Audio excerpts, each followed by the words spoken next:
Imagine you're living back in the 14th century, and you need, like, a single book to understand the entire world's political setup, Europe, Asia, Africa. Where would you even turn? Today, we're doing a deep dive into something pretty close. The Libro del Conocimiento de Todos los Reinos, the Book of Knowledge of All Kingdoms. Sounds grand, right? It really does. And it's a fascinating text. Okay, so let's unpack this a bit. We're Yep. talking about a book from around, 1385? Yeah.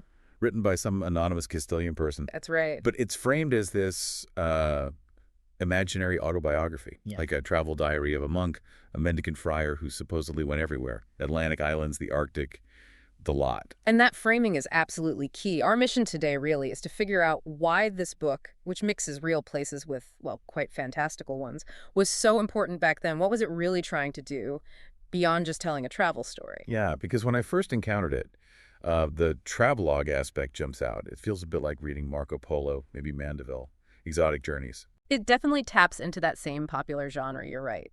But the sources suggest the core mission wasn't the adventure itself. It was surprisingly much more, well, bureaucratic. Bureaucratic. How so? What's really fascinating here is that its main goal seems to have been heraldry. It's basically an armorial role. An armorial role. Explain that a bit for us. Sure.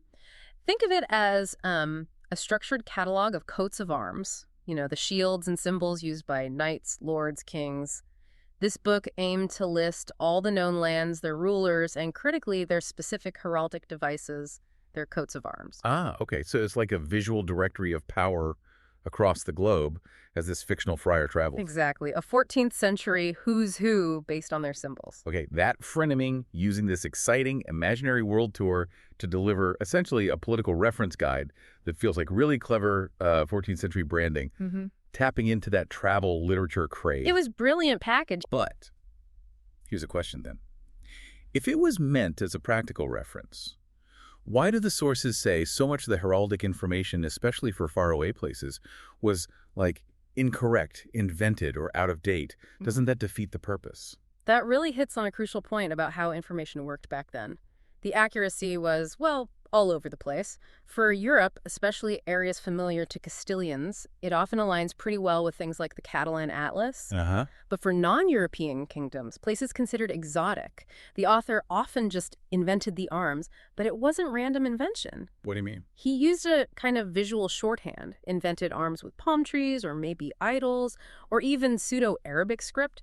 Those weren't meant to be accurate necessarily, but to signal to the reader, this place is distant, maybe non-Christian, powerful in a different way.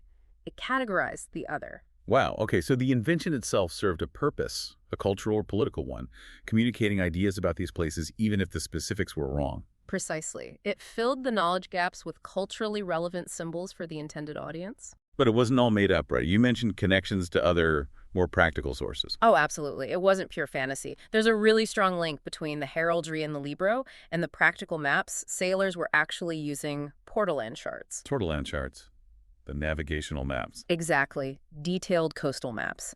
For example, one study compared the Libro to the Dulcet portolan chart from 1339. Out of 61 comparable emblems, 38 were identical, and another 21 were pretty similar. That's a significant overlap. It really is. It shows the author wasn't just dreaming this up. He was actively pulling information from real cartography, mixing it with travelers' tales, maybe some older sources, synthesizing it all. That process of stitching things together sounds impressive, but I guess it depended heavily on what information was actually available.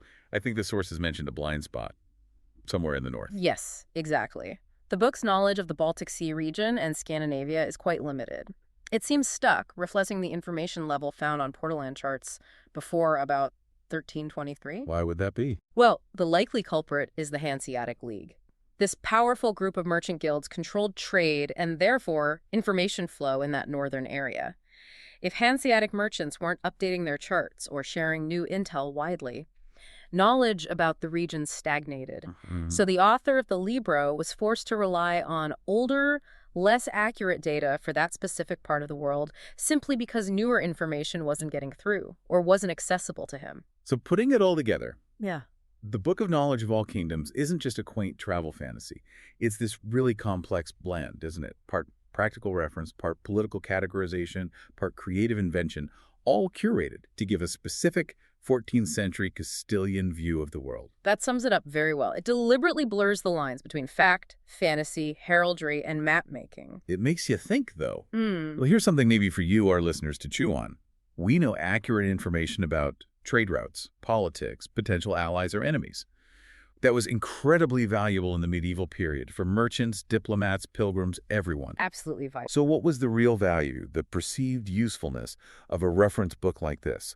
One that you knew mixed solid facts with deliberate inventions.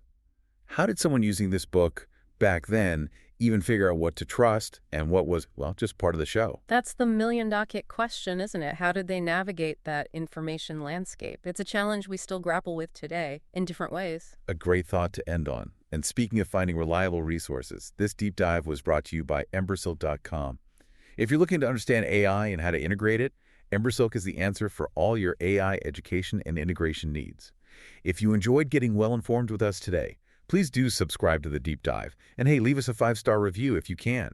It genuinely helps other intellectually curious folks find the show. We'll catch you next time.